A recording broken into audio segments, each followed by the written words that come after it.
तुलसीदास गायकवाड़ के मधुर स्वर में टीसी म्यूजिक पर सुनिए माया के संदेश।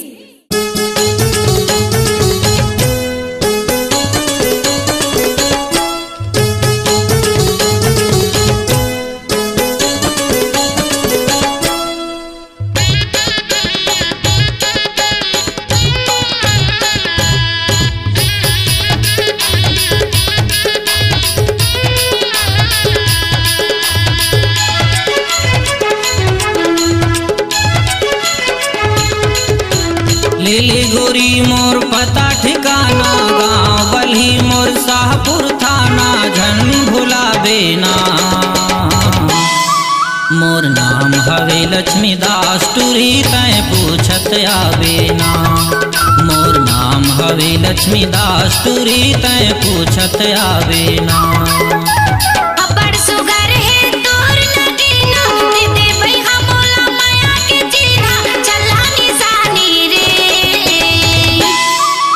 नाम सुमित्रा हवटुरा तुर हो गए दीवानी रे। मोरे नाम सुमित्रा हवट पे हाथुर हो गए दीवानी रे।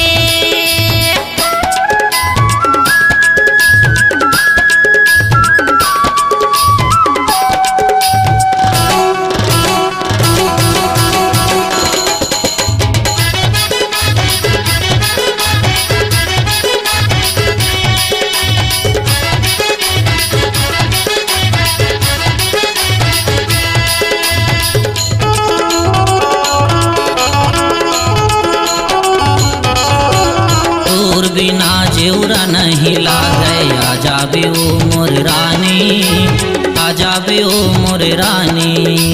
मन की प्यास बुझा देबे गोरी, पिया के पीरित के पानी, पिया के पीरित के पानी।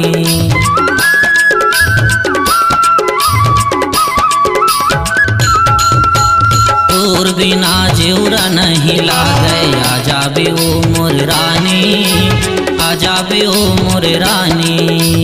मन की प्यास बुझा देबे गोरी, पिया के पीरित के पानी, पिया के पीरित के पानी।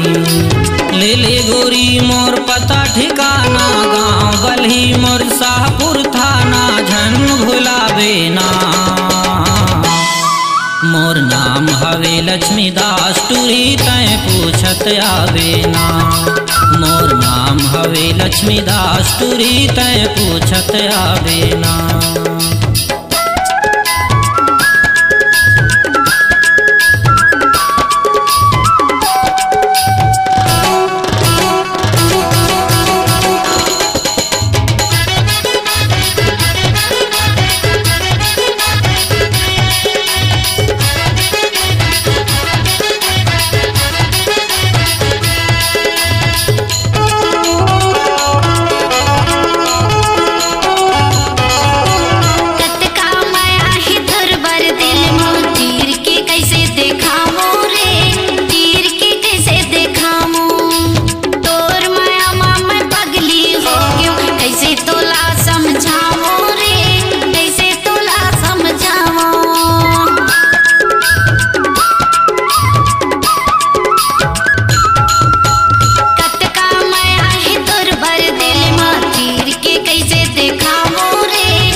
बाजार विक्रमपुर के बाजार।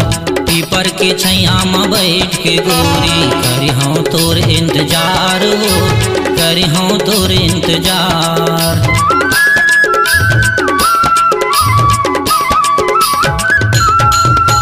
शनिवार लाया बेऊ गोरी विक्रमपुर के बाजार, विक्रमपुर के बाजार।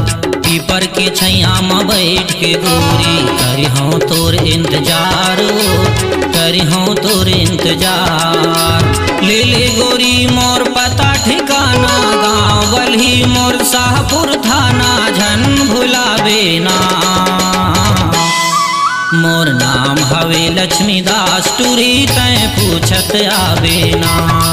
मोर नाम हवे लक्ष्मीदास टूरी तय पूछत आवे ना। अबर सुगर है तोर नगीना, दे दे भई हमोला माया के चिन्हा, चला निशानी रे। मोरे नाम सुमित्रा हवै तुरा तुर हो गयो दीवानी रे। मोर नाम हवे लक्ष्मीदास टूरी तय पूछत आवे ना। मोर नाम सुमित्रा हवै तुरा तुर हो गयो दीवानी रे। मोर नाम हवे लक्ष्मीदास टूरी तय पूछत आवे ना। स्वरांजलि स्टूडियो, नेमीचंद गली नंबर 2, गंजपारा, रायपुर।